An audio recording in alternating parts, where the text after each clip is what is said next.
Hello, everyone. Welcome to episode 3 of Talk 10 with Mahen. I am your host, Mahenthri Pillay, and today I have a beautiful young lady that I'm going to chat with for the next 10 minutes. She is in final year medical school, and with much love, I welcome today Alysha Govender. Welcome, Alysha. Hi, thank you so much. Thank you for having me on your show. It's a real honor. A great pleasure. Alicia, your academic results have been phenomenal, but there is another dimension to you as well. You are very much involved in karate. So currently, I believe you are first Dan black belt. Yes, that's correct. Right. So can you just describe your journey? Sure. So it actually happened by chance. My sister and I were younger. I was 11 years old. And we came across a dojo, and our mom was like, "Oh, maybe you should enroll. It's good. It's a good activity. Get you out of the house." I did it for about 3 or 4 years until I got to brown belt, and then I stopped but I realized it wasn't the right decision. I missed it a lot, and it also brought a lot of balance into my life that I lost when I stopped it.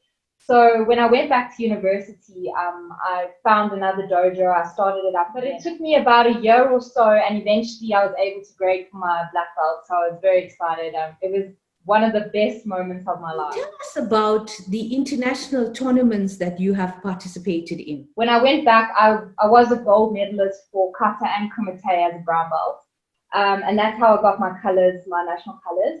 And then at 2018 was quite cool because we also had the Africa Cup. I got gold medal for kata in the Africa Cup. So right now, I'm going to play a demonstration of you doing the kata. Oi. Hayen Shodan. Hayen Shodan. H. Ni. San. Shi. Go. Ruk. Sech. Hach. Go. Ju. H. Ni. San. Shi. Go. Ruk. Sech. Hach. Go. Ju. H. Young.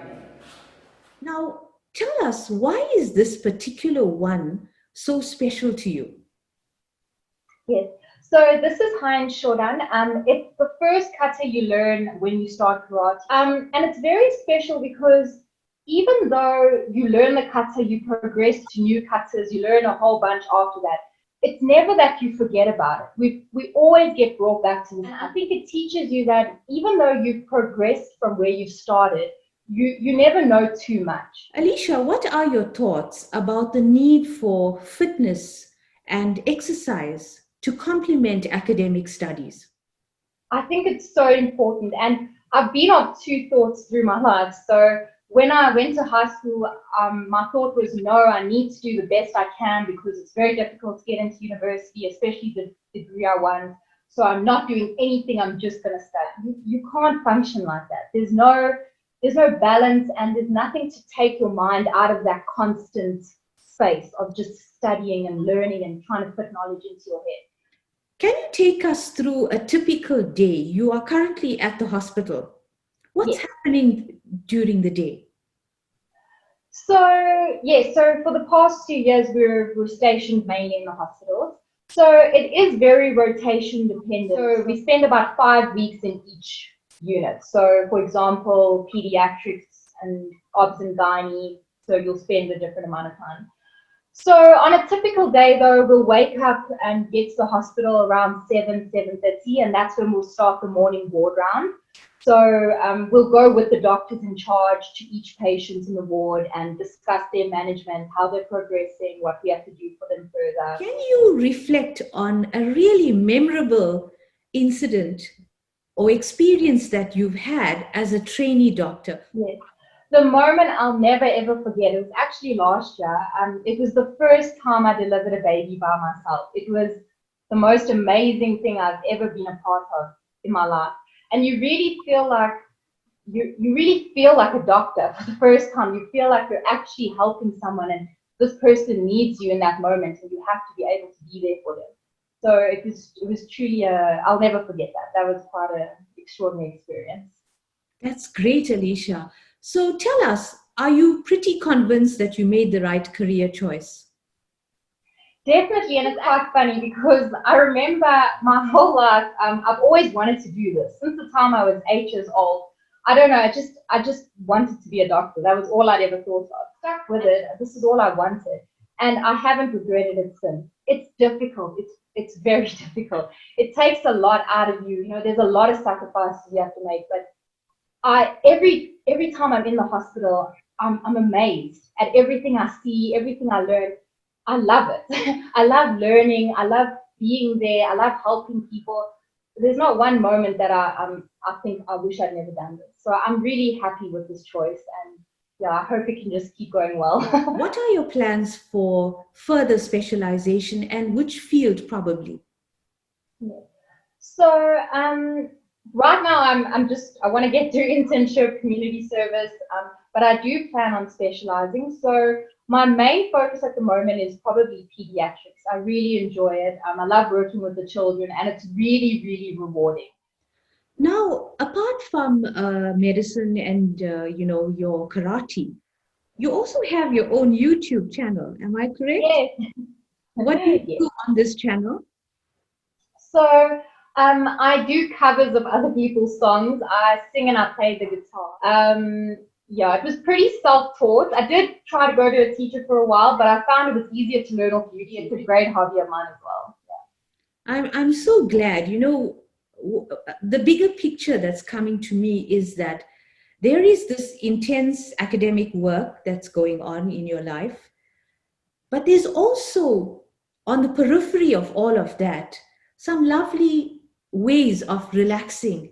You've managed to somehow achieve a level of balance and completeness about all that you're doing. Well, what are your Yeah. thoughts about that? It's so true, and I feel like it's so necessary. Karate is a great reliever because I mean you're mixing with people from all different fields, all different areas of life, and it really brings you back to just being on earth. Beyond that, even playing guitar and singing, it like accesses another part of your brain as well. You're not just focused on the learning and the thinking, and it makes me feel so much better inside. It relaxes me so much. And even yoga, I've started up yoga this year as well. And it helped to just calm me and clear my mind. And you need it, like you need to find that balance to be able to do the best you can in, what you want to. Now, your grades have been phenomenal, as I said. What level of focus and discipline is required to pass your degree well? It's a lot. So I think a lot of people come into university thinking it's fun, and it is fun. It can be fun, but the thing is, you have to now. You're not at school. You don't have teachers who are going to constantly look at you and see if you've done your homework or phone your parents if you don't do the things you need to. Here, if you don't come to class, they don't really notice. If you don't do your work, they won't really know. But it's when you fail the test, that's when things will start going wrong. So you have to still have that discipline within you, to say, I need to do this in order to be able to understand what's going on. There are lots of people who will study at home, and if that works for you, that's perfect. But if you're one of the people that needs to be in a lecture to understand, then you need to have that discipline. I need to be here. I'm not going to understand what's going on if I don't. It's just going to set me off. It's going to add more stress, And beyond that, I know what helped me a lot is really, and I know it's difficult, but really finding something you love. It's so hard because, everyone wants to listen to what everyone else is telling them and going into everything else. But I've been so blessed that I've been able to find something I love. And that makes all the difference because even on the days where you're tired and you don't want to do anything, the fact that you love it is that little push that helps you to carry on going, So I remember even in school, I hated physics and I was doing so bad in the beginning. But eventually I found something about it to love. Like I found it interesting. I found something to keep me intrigued. And I did so much better after that.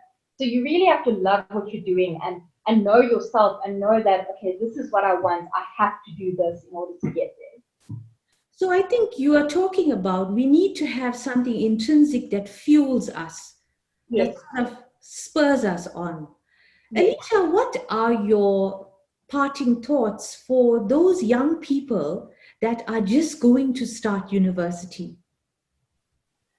So I think the main thing is don't be pressured by what everyone else is saying. I know it's so much easier said than done, but the best thing is to first follow your heart. Don't just apply for things because oh that person's doing it or this person's doing it. Whatever you feel in your heart is your best interest. I think you should firstly apply for that, go for that. And then once you're in, I think you have to look at it as this is a blessing. You have to keep that spirit to keep studying and passing. And you have to know yourself. If you study better one way, that's fine, but then study that way, have that discipline. And sure, have fun and play and do your sports, but you have to find the balance. At all times, that vision, that bigger picture of reaching your goal and achieving that degree has always got to be right up there. What do you think? Definitely, definitely.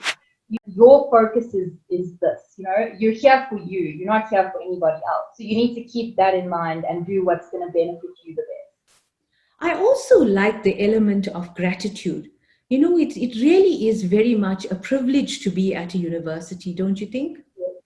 Definitely. I literally cried when I got my acceptance email. And I said, no matter what, I will make sure I become a doctor. I will do everything I have to. And if I fail, I'll stand up again. I'll try again. I'm not going to give up. You are going to really be an asset to South Africa, one of those brilliant doctors that we can really count on in the future.